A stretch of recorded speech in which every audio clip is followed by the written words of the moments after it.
August 1995. Donna is arriving back home from a trip to Florida. She had taken her recently adopted daughter on holiday to meet her family.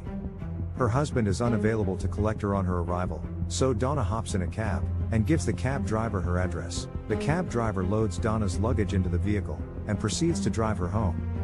On the journey, the driver was very talkative. At first, being polite, Donna entertained a conversation with him.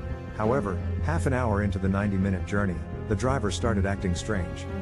First he started complimenting her about her figure and body-hugging dress. He then began to express that he often heard voices in his head that told him to carry out violent acts on people.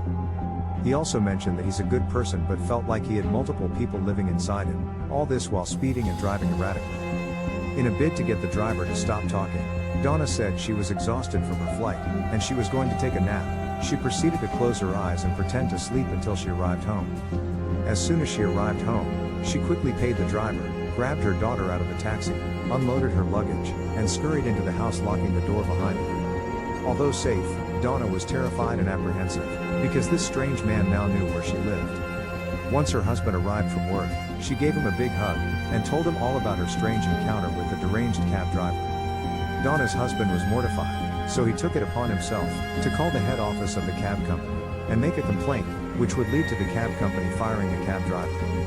Within days of making this complaint, Donna would begin to receive calls from a withheld number. When she picked up, she would only hear breathing down the phone. She knew it was the taxi driver, but had no proof, so the police were unable to assist. 1 week after Donna's return, her husband was downstairs in the basement jogging on the treadmill.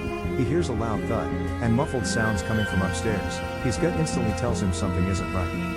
He promptly grabs his gun and runs upstairs. He exits the basement and turns left, to be greeted by one of the most horrendous sights no man should ever have to bear witness to. His wife was on her knees, with a man standing behind her, bludgeoning her head repeatedly with a hammer. Without a second thought, he points his gun, aims, and squeezes the trigger, shooting the intruder in the head. He immediately calls the police and informs them of the situation. Police and ambulance arrive quickly, but it's too late. Donna had succumbed to her injuries. Mark is distraught, crying, struggling to put his words together. In an instant, his entire world has collapsed.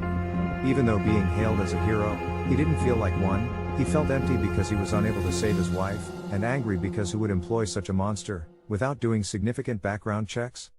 Several months later, Donna's husband would go on to sue the taxi company, but in a bizarre twist of fate, this phone call would lead to his arrest and a life prison sentence.